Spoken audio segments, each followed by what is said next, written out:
So we're talking about when people die, when they cross over. And I just got a message from Chris's Aunt Nancy, who crossed over this week. Chris's mother's sister, older sister. In her 80s, I guess. Her health was not really so good. She had a lot of problems. Mental problems, I think. Seems to be a lot of mental illness in all the families I know, So Nancy just came to you, in spirit, right? As you were sitting here with their snail bots. Our snail bots, yes. And she said, Lynn, I want you to love me again. I thought that's what she said, yeah. She seemed upset, yeah. Like, the first thing that she said was, why is this happening to me? Why did all these things happen to me? Like feeling sorry for herself, right? So I said, well, where are you? What are you doing? What's going on with you? And it just looked like a big mess, like things flying around like a tornado where she was. Not particularly pleasant. And her just looking, old. Not young. Like, she didn't look like a young person, the way they say sometimes you get younger when you cross over, right? She looked the same as she did when I last saw her. Pretty messed up. And she said, I want you to love me again. I want that love back. Because I really loved that aunt of Chris's. We bought the cabin from her in the country that had been her family's cabin.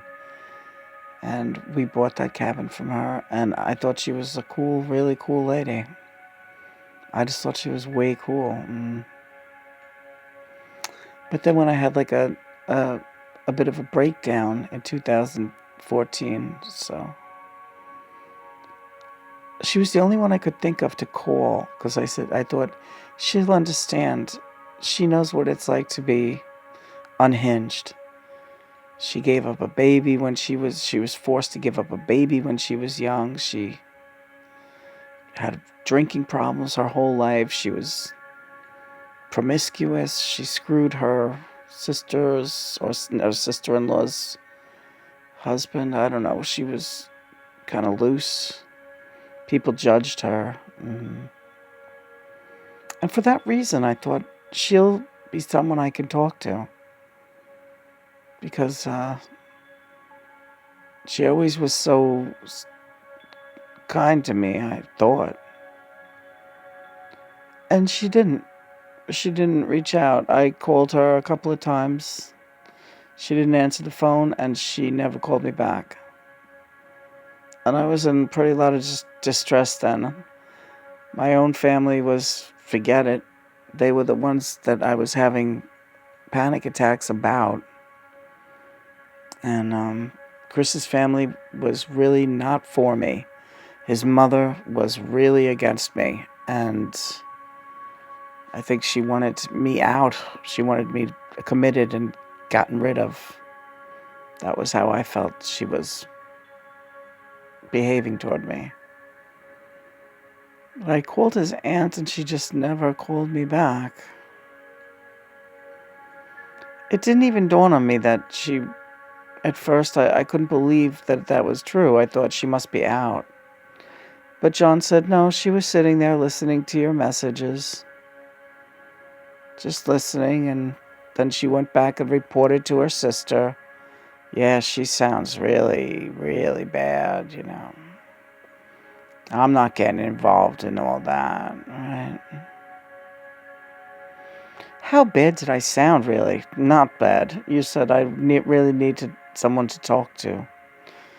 I'm really scared, and that was that was her response to ignore you and to talk about you behind your back.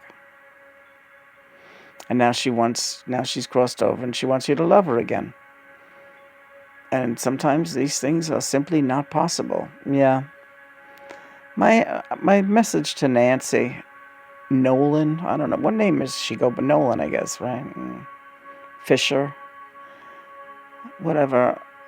I think the lesson here is once you lose someone's love, I don't think it's possible to get it back. I loved his whole family, Chris's whole family. There was something special about her that I thought I could relate to, and vice versa, but that was such a letdown that, I don't know, John, is it possible to get that love back? I don't think so. I don't think so. It's that indifference again that you feel. The same indifference you feel toward his mother and everyone on his side of the family.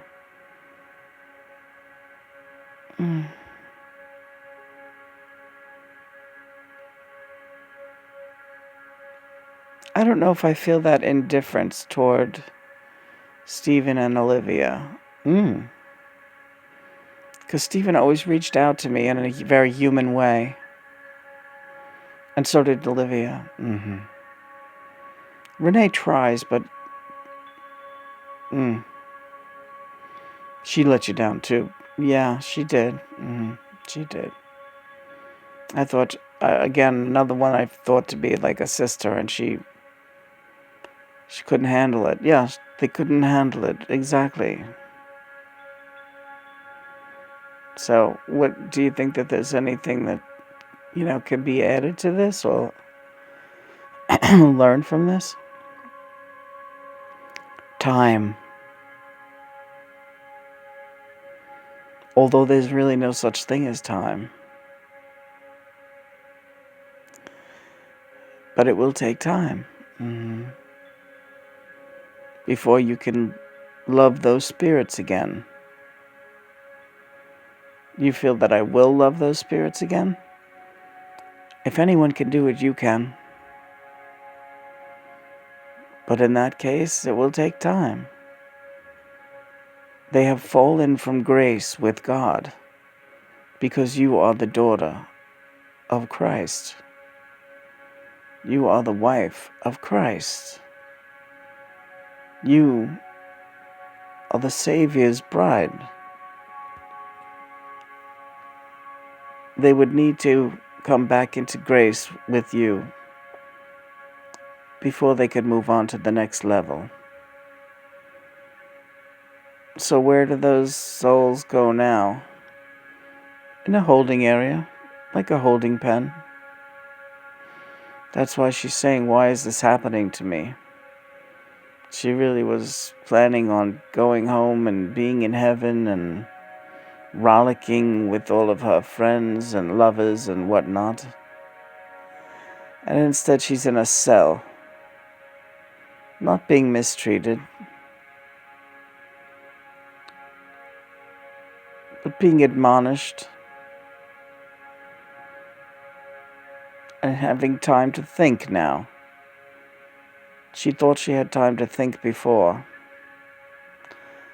Her mother's in the same cell with her, Grammy. A lot of them are there together in the same cell. Ina visits the cell and counsels them. But Ina does not stay in that cell. Ina has ascended. They're very lucky to have a spirit guide like Ina to help them. Someone they never appreciated while down here. Not at all. Same thing with you, Lena. They never appreciated you. You and Ina have that in common with the fishes.